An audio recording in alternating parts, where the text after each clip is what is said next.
Good afternoon, everybody. It is Sunday, and I'm here working. I remember yesterday I told you guys that this was almost done, and I needed to hit this with an eraser so I could see how it looks without the pencil lines. Because if you look carefully, you can see some pencil lines. So I gotta get rid of these pencil lines so we get a real sense of how it looks. So whether the dots are really creating that separation. So let's go in here. Let's get some erasing done. I know it's going to cause the camera mount to shake some. Can't really help that. It's a mobile camera mount, so it happens. So we just work with it. So right off the bat, I'm saying, okay, that arm is, yeah, I think that's working well. Now let's go up here to the rock, the outer edge of the rock. Okay, so let's get some erasing done around the edges here.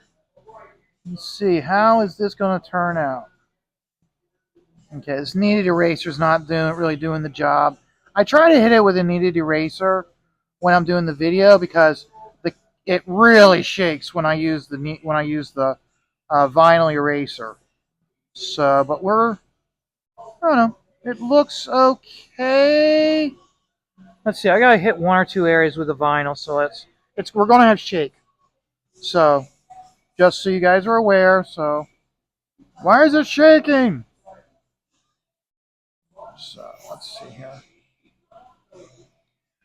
Okay, let's take a look at it. I think that looks pretty good. We got a good sense that it's a rock, but we also got a good sense that that he's not holding it anymore. We got all the texturing in the rock, which, remember, when I do all this texturing, I don't draw out all this. This all comes from just stippling the hell out of it and creating the depth. So that way I hit it harder back here. So the shadow, and up here got a little bit of shadow. We can see we got pretty much got a sun. We got a light source coming from overall from this side here. Okay, so let's just hit it a little bit more here because I can see the straight lines. And so you guys, you're wondering what this is. Okay, it acts like a border around the whole image. Okay, you see, it's Morse code. I have Morse code going down the sides, across the bottom, up the other side, and across the top. And it reads something. So I have that. And I did that intentionally. I explained to Graham what it was, and he was like, "Hey, that's really cool." It reminded me of how Milton Caniff, when he was doing his Steve Canyon, he would have different like code things in his strips that if you were in the Navy or the Air Force, you'd know what it is. So he did that periodically throughout his run of doing Steve Canyon. I wanted to do something similar to that, and that's the reason why I've got the Morse code there. So, so yeah, I think that looks pretty good. So we're gonna move over here. I'm gonna finish this eye here today, and then you see what I did is I've put in tone here. So I'm gonna do this horn so that this side. See how I've done this with these horns? I'm gonna do it with this horn here, but how it's gonna fall behind the crabs that are crawling up his nose horn. So, but so we'll see that. I'll be doing that during today's video, and then after I've done that, if I have time and I'm still recording the video, I'll probably work on this rock side of the mountain behind the horn. So you can see how this mountain range, I textured the hell out of it with stippling, showing the depth and everything. Here, because I've got this smoke, it's going to compete with this stippling here. So where I started to do it, I stopped, just put a little bit of texture and tone into this mountain range, and this one here, since it's farthest back, almost none. It's just like a light outline. And you do that intentionally so that way you show going depth and back and how you lose clarity going back in space. And the reason why that you have that is because of water particles and dirt particles in the air, which will obscure an image, and that's the reason why an image close to you will have such clarity, whereas as you fall back, you lose clarity. Just as how it's like when I hold my hand forward like this, my hand with the eraser is crystal clear, and this is blurry. But then when I pull back, it readjusts. Okay, it's the one thing that with digital technology, it takes the it takes all the it will take all the detail in the foreground and compress it against the details in the background, which I don't care for. That's the reason why, in many ways, I prefer the old photographs. So, or the digital technology of 2007, 2006, it still had that. So, okay, let's get going here. Um, First thing I want to talk about is a big congratulations to Cody. He was at Elko Speedway last night. He finished 10th. I'm sorry, he finished 11th. He was fighting for 10th position, and he spun out in the pits. So he lost it, but still, he didn't get two top 10s in a row, but damn close. And he still has a consistency. As he said at the beginning of this week, or beginning of last week, or Monday when he did his show, because of him having consistent finishes, okay, and because he's finished consistently this season, his average for finishing races is higher than a lot of bigger name drivers. A perfect example is Mario Andretti. He has a higher average finish per race than the Andretti family, or I think it's Marco Andretti. So, uh, very happy for him. Um, yeah, he finished 11th. He consistently finishes higher than his teammates. Remember, his car owner has multiple cars in the field, a total of 4 cars. Uh, Cody finished 11th. The number 12 driver, his car's number 12. His finish was 14th. The 99 finished 15th, and the 10 car finished 13th. So you look at that 11, 12, I'm sorry, 11th, 13th, 14th, and 15th. That's pretty good for a multi car team that doesn't have the funding of, say, Gibbs Racing. I'm very happy for Camelot. The big thing is, now one thing I wouldn't mind at all. I can tell you right now, it would not be a highly viewed stream. It would not be a monetarily why with super chats and views wouldn't be that high. But one thing I would like is if Cody were able to do a stream at the end of the season with all of the other drivers that were on his team and the car owner. I think that's very important for him to do something like that, is to get them in front of us, the fans, for two things. Okay, it'd be neat just to see these guys talking together and seeing like how their relationships have changed from the beginning of the season till now. Shows growth of an individual. Two, it's good if they do a good upbeat positive show. It gives them the material they need for a promotional package for going for sponsorships for next year. Remember, Ethan helped him for 2 races this year, and Timcast came in for the rest of the season. Okay, came from sponsorships. I would hope that a promotional package like this would help Cody entice viewers and sponsorships for next year.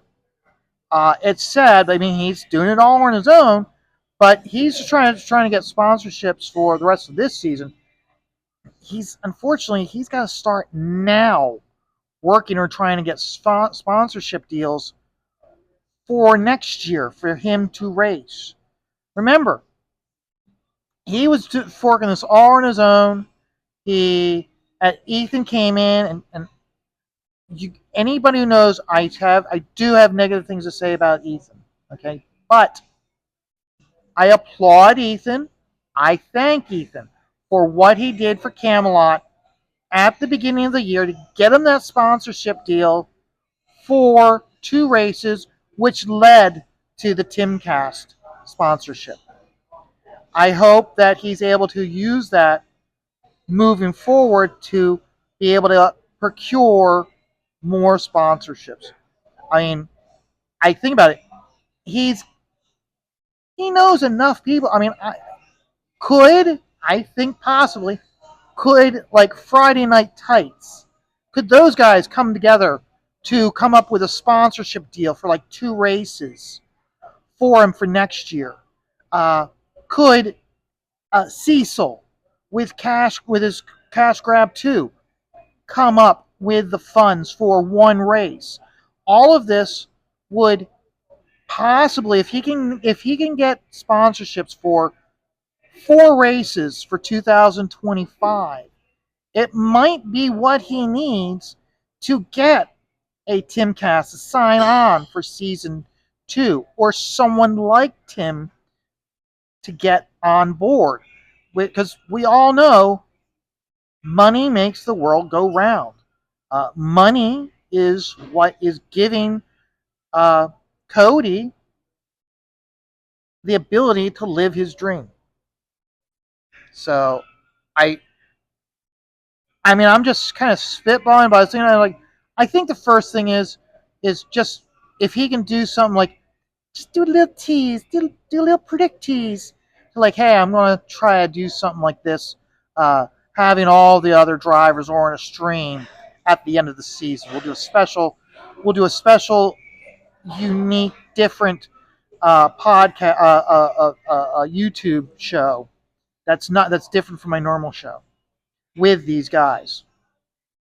And all. Same thing also is, um, if it goes well, we all know that there's like other drivers that maybe in the off season have a separate show. Maybe it's like a Thursday night show, okay, where he has these drivers on who are ARCA drivers, so that way they can build up their on stream performance for helping them for getting sponsorships for themselves, creating promo packages, and again, helping each other out. It's all about networking. So I don't know. I mean, I'm sure Cody's probably thinking about stuff like this, but it doesn't help. It doesn't hurt to to bring it up and make it a point of conversation. So okay, I kind of like that. I like that. I'm not going to. See, I don't know whether to do that or not because I think I will draw make that like black. Same thing here because it'll really help. What I'll have to do is I'm gonna have to, after I get done with this stream, I'll erase because I want this to dry. I want to smear. Let that dry. Erase it and see how it looks, whether it can leave it white or whether I need to draw in the rest of the eye. So, okay. Moving on over here. Moving right along. Moving right along. Da, da, da, da, da. So, uh, moving on from Camelot, and like I said, I hope he's able to get sponsorship for next year. Because the reason why I hope he can get sponsorship for next year is I want him to see him return to these tracks for him to do better. How you can really see how well a driver is when they go to tracks and it's like, okay, he's been to this track, he knows how it handles. Can he do better than the second time around? It's kind of like how in crowdfunding, how you'll see someone fight to get a book made, and you can see the progress in the course of each page that you turn. And then when they come out with the second book, you can see even more progress. Okay, same thing goes with racing. The more he goes to these tracks that he's already been to, the better we can see how well he actually is. So, but again, moving right along. We went and we saw the movie Twisters this week, and I went. We don't go to the movies that long, so that often. So I went, got my popcorn, got my big bag of popcorn, and went over to the butter machine, which is oil, and very unhealthy, but oh, oh, oh, so good, oh, so tasty and good. So we sat down, went in. It was pretty much of an empty theater, and so we got to pick. I picked seats like, okay, so the screen's here. Okay, we could have sat like back here, but I sat down and I took a look at the screen, and I looked at Miss Stipp and I go, that's almost like looking at it, or like from this distance, it'll be like looking at the movie as if we were watching it from our TV at home, because Miss Stipp likes her TV and she's got a big ass 60-inch TV. So we went up towards the front, not front row seats, so we're looking straight up. Kind of back, so you're looking straight up, but you still have that big screen movie feel to it. I would rate Twisters as it was okay. I felt personally that they spent too much time in the very beginning with character build up. Now, I'm not giving anything away. The movie starts with your main character, and she's got her team of storm chasers, and here her whole team gets wiped out, except for her and the other guy, and she then just retires from storm chasing. But she's got the knack; she can look at the clouds and see what's happening before it happens. Like, she's a cloud whisperer. The clouds talk to her, so she's a tornado whisperer. And the other guy survives. Here, he goes to New York, where she is now, to talk to her, and he says like, "Hey, I was in the army for the last 5 years. Look at these devices they have for plotting weather and whatnot. If we have their prototypes, if we use 3 of them from 3 different angles, we get a much better model of a tornado." And so she goes along. So right off the bat, okay, we're establishing that she's part of the corporate team. Remember the original movie with the evil corporate team? So I was like, okay, plot twist. She's part of the corporate team. Not surprised. And then we get introduced to the independent tornado chasers. And my very first impression of the independent team is they're assholes. They're complete assholes. And then as the movie goes through, she realizes what's going on. She doesn't want to be part of the corporate team. She wants to be part of the independents. You're somewhat okay. You're kind of warming up to the independents. They're not complete assholes, but they still rub me the wrong way. But then, just at the end, when the final sequence of the tornado, where we're going to fight the tornado. Remember in the first movie, we're going to release Dorothy into the cloud, this, that, and the other thing to map a tornado. They've got something similar to that, a solution, if you will, in this movie. Okay? And all throughout the movie, we got it where it's like, she's like, because she lost that original team, she's pulled back from people, and she doesn't want to form connections with people.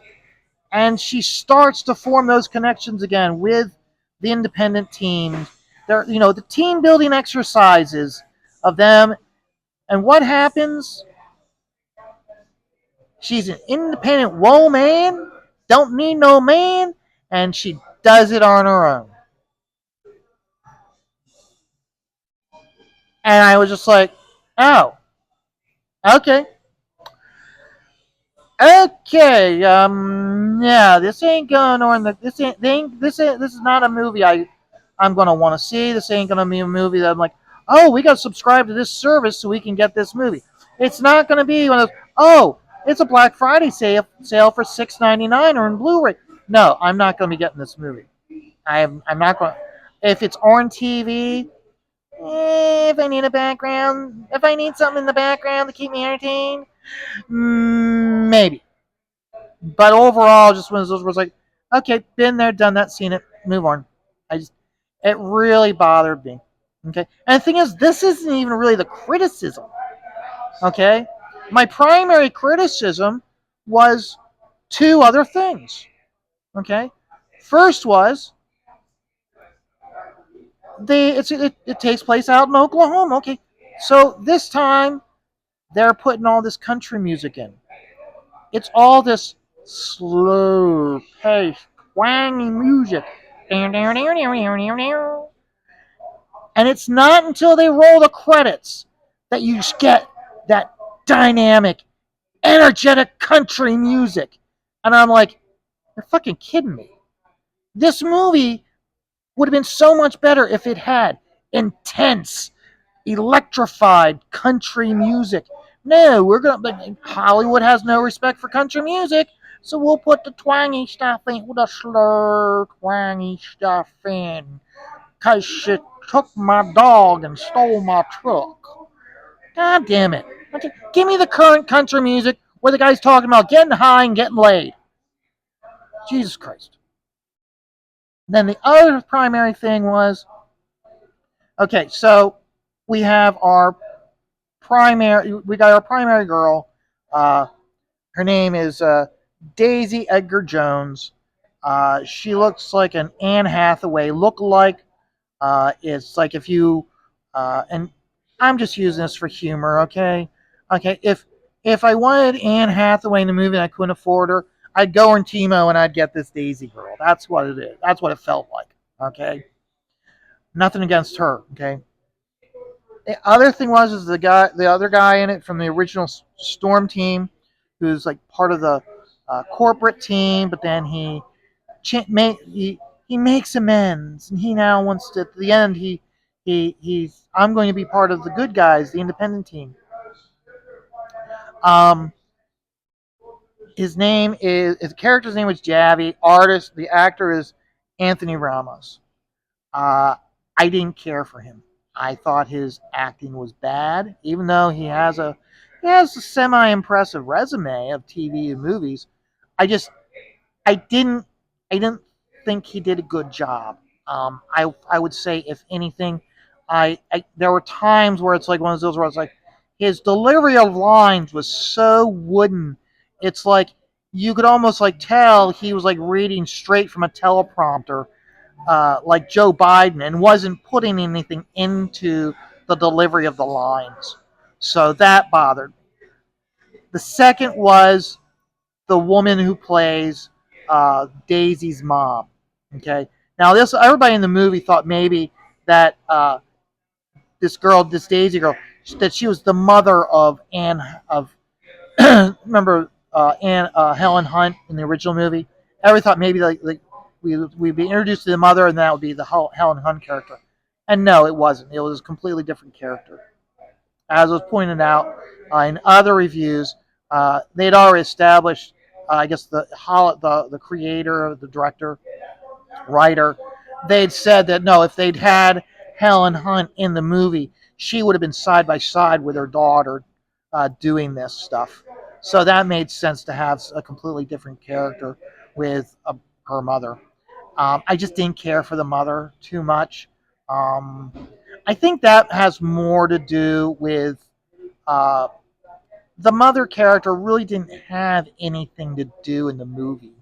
So that comes down more to the writing than how she did. Quite honestly, part of it also was what annoyed me was they established that she hasn't been home to see her mom in like years, and she goes home to see her mom.